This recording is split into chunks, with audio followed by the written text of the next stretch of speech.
Hi there, my name's David Hughes and I'm the Digital Systems Librarian at ETBI, and this presentation is intended to provide some information about the work we're doing on the FET Digital Library, some future plans for the library, and I also want to talk a little about open educational resources, because they're a topic I'm very interested in and they do relate to what we're doing in the library. Okay, ETBI supports the services for the ETBs, and somebody thought it'd be a good idea to offer some kind of library service, so here I am. Obviously, there's one ETBI based in Naas, and there's 16 ETBs, so any library service that ETBI did provide would be online only and digital library. So we have some aims and a mission statement. We're a bit further forward with some of these aims than others, and perhaps the focus has changed with some of them too, but let's get going.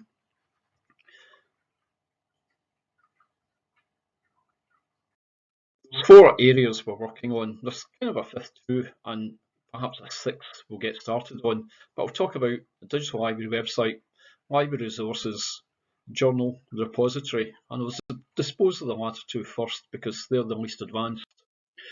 Okay, so we are talking about, it's early days yet, but we're looking at publishing a journal covering work happening in the ETB sector, in the school side of things and the FET side of things. We have a journal title, we have a little documentation produced, and I've identified a journal publishing platform that we want to use. We think that a journal is a really good idea. Many of you are doing CPD, maybe masters or PhDs, or writing dissertations, doing research. Journal would be a good place to publish research.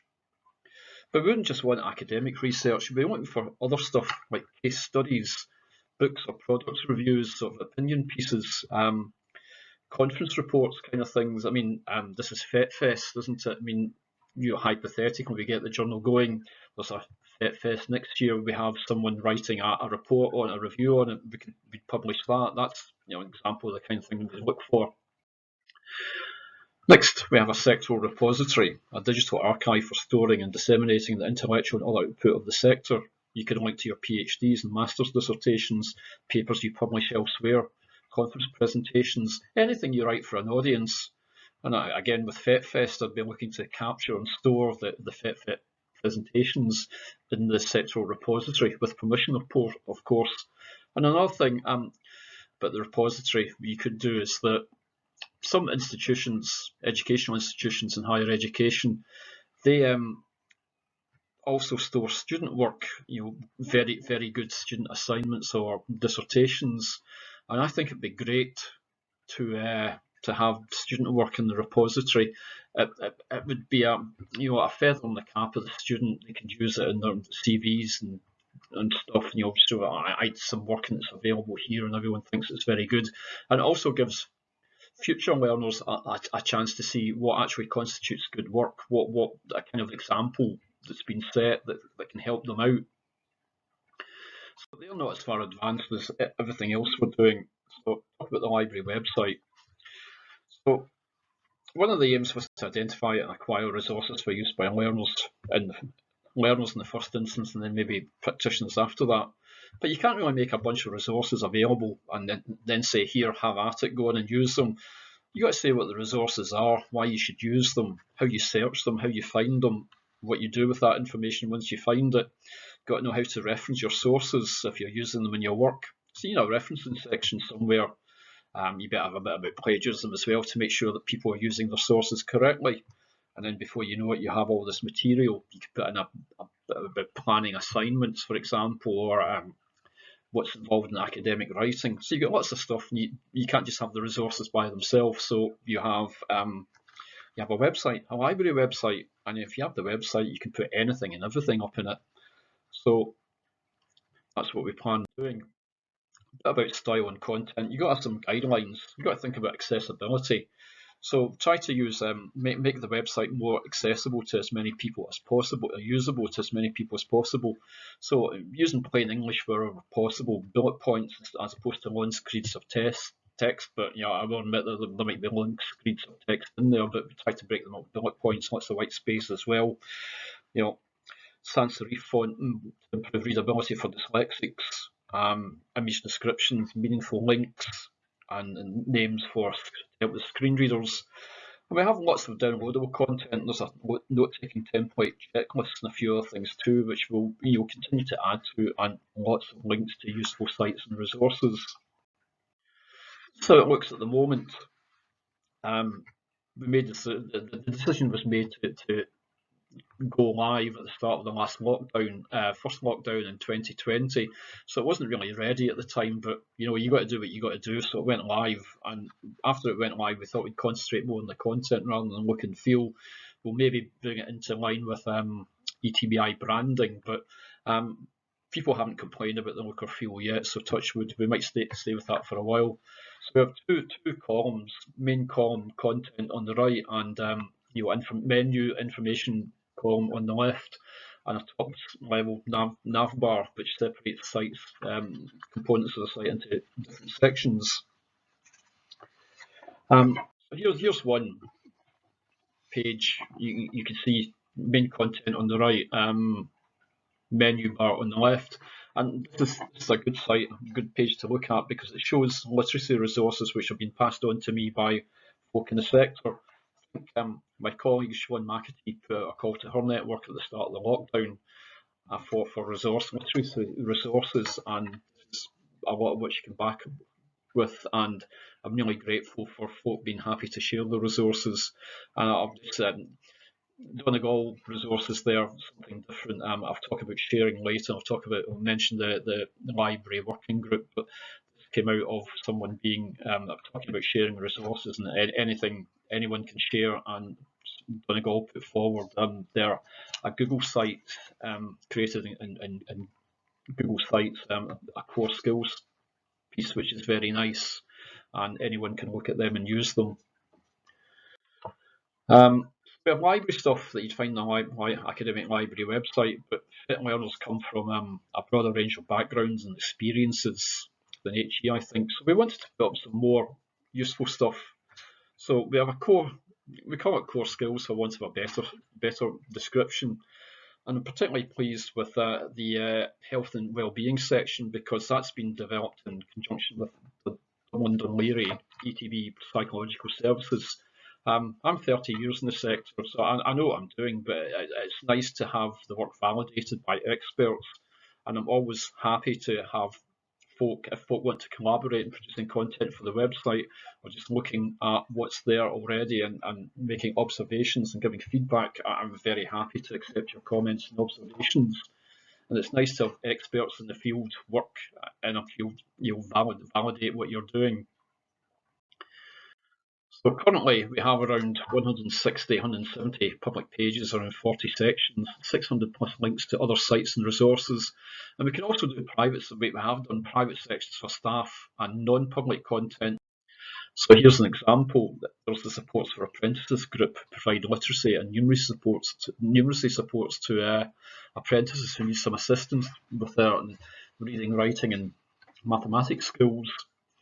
So they had a Moodle site on hosted by ETBI, but for various reasons that had to close down and the content was homeless. So the library was a great place to put this. So all the content that was on the Moodle site and new content that's been added is available on the library website. This page section is private and it's password protected as well, so you can only see this if you're a member of the Supports for Apprentices group.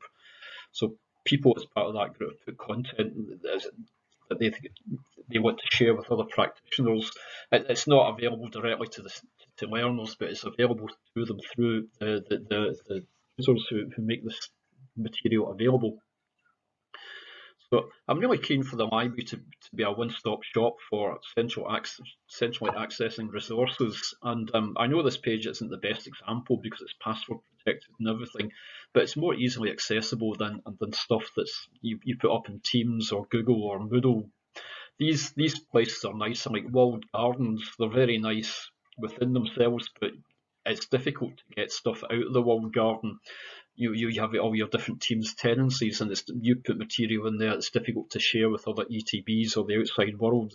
Whereas the library website can be a central, easily accessed location, even if pages are password protected. Here's another section. This isn't password protected, but it is private, and this relates to material that had to go up at short notice. when at the end of the lockdown and places, FET centres started to reopen. So this contains resources, documents, videos, such like relating to reopening, like COVID-19 best practice and stuff that apprentices have to be, FET learners have to be aware of. So there's also an assessment there that was going to be stored on another site, but that fell through at the last minute, and literally with 2 hours turnaround, we got the assessment up and running on the library website.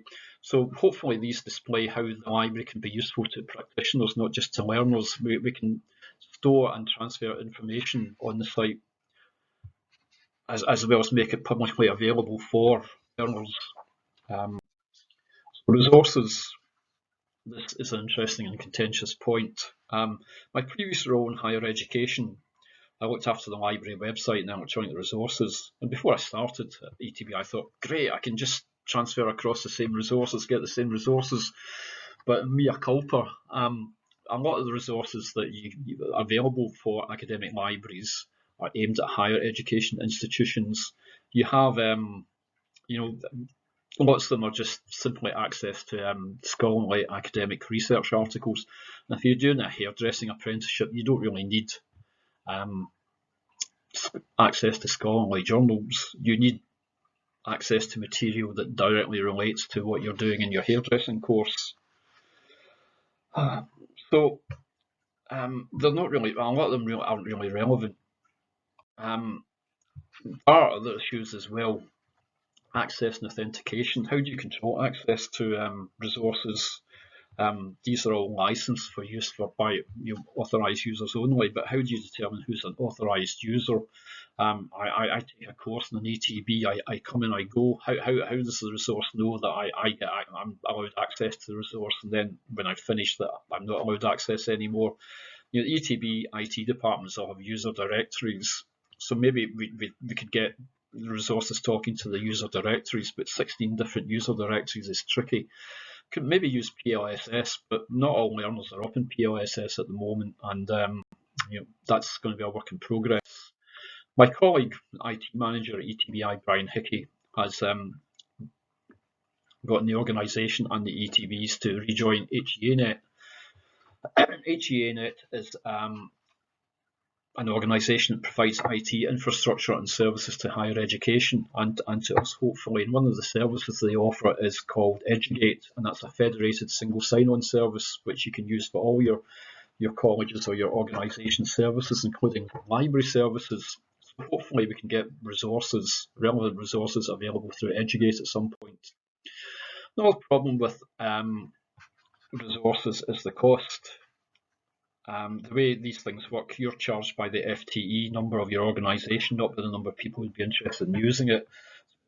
I'm currently trying to persuade people that this isn't going to work for FE, but this is going to be a long-term project. I can't buy resources at the cost being quoted when not that many people are going to be using them, but that's something we're looking into, and that's why I want to talk about OERs, which is like the fifth area working on at the moment. Here's a UNESCO definition with the salient points bolded. Educational materials licensed for reuse, modification, redistribution with no unlimited restrictions. I think they're a fantastic fit for this sector. They're free. Okay, they cost time and effort, but they're free to the user, and you don't have to jump through hoops to access them.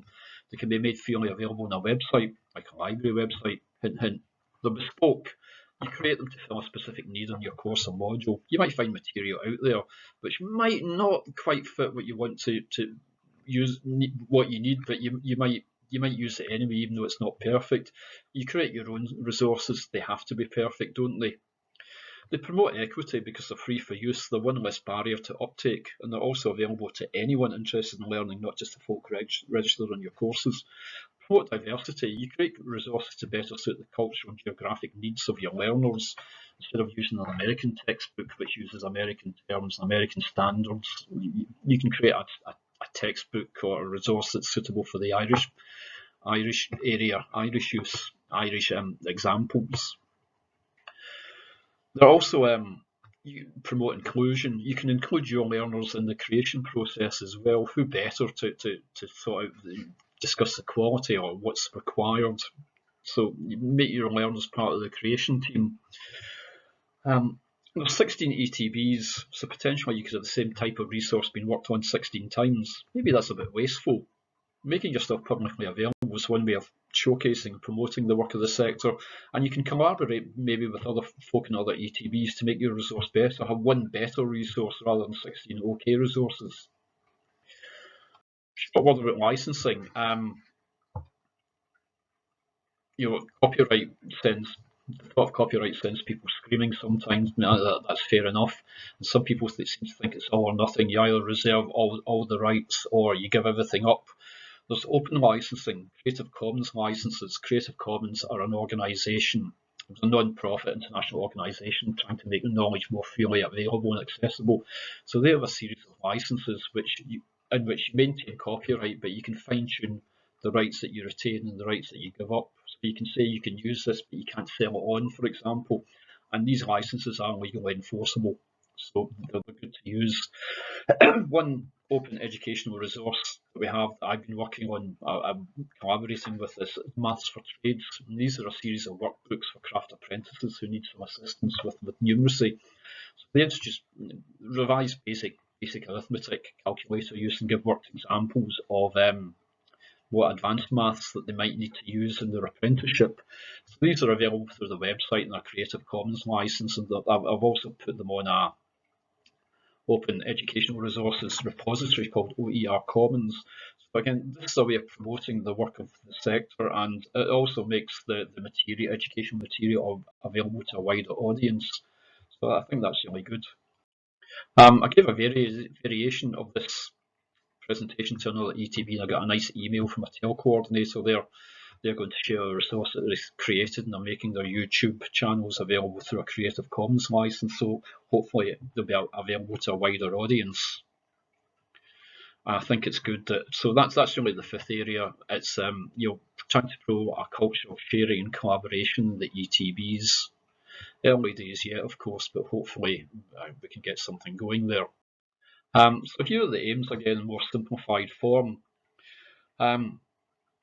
Want to be a useful resource for everyone, and anything you can do to help me make that better will be greatly appreciated. Want to make it a trusted resource in itself, be a one-stop shop for resources, whether they're publicly available or it's just a way of sharing private resources. Create the sharing and collaborative culture, and again showcase and promote the work of the sector. I've never worked in FET before, but I think it's bigger and I think it's more rooted in the community than HE is. This is my personal opinion, and I don't think we have such a high profile as HE. Maybe we should, because we're bigger and better, and I think things like the journal and the repository and creating open educational resources is a way of raising the profile of the sector. So the next steps, we have a library development officer, Robert Alphys, who's just started, and we're going to get him doing lots of stuff.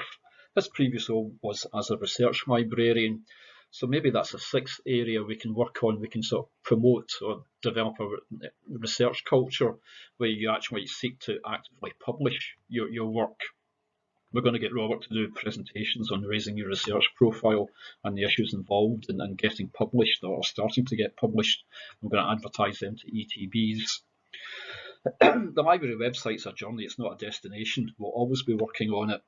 And so we're doing a practitioner section at the moment. Robert will contribute some research papers. I'm working on a copyright and open educational resources sections. And if there's anything else you'd like to see there, do let us know. I'm excited about working on an academic integrity guide with the QA team. And if I get my way, that will be available as an open educational resource. We want to make resource sharing a more formal process. We want to have we want to cover everybody's bottoms, as it were. We want to make sure that when you share a resource, you've gone through a checklist, you've got permission to share, you've got authority to share, it's of a sufficient quality, you've looked at accessibility issues. They've been working on that with the library working group. That's really interesting folk on there, some TEL folk, some PD folk, some librarians. And what we're looking at the moment is we're looking at the area of copyright and open licensing, and we're trying to identify skills gaps there. So we might organise a webinar or seminar or two on copyright and open licensing. We might do that ourselves, or we might get someone external in. But the library working group in itself is a good area to focus on the sharing of resources, and I've got a couple of resources coming online which people have agreed to share, and that's brilliant. So we want to establish the journal, and we want to establish the repository, and we're also looking at something that just came up in the last day or two. Is we've had the idea of having a central FET events calendar. It's a very busy sector, and lots of folk involved in professional development and other things, and it'd be nice to have one calendar where everyone could advertise their events. I mean, Pet Fest would be the kind of thing that would go on it, for example, and it'd be nice to advertise material, and we can do this through the digital library website. So exciting times, and I'm thrilled to be part of it. And I hope this information, this presentation, has been useful or whetted your appetite. I mean, I'd love to do more collaborative work with folks. So if you're interested in working, contributing content, with any ideas for the library, feel free. These are my contact details. These are the library's contact details. This is the end of the presentation, and thank you for your attention. Talk to you again, hopefully. Bye.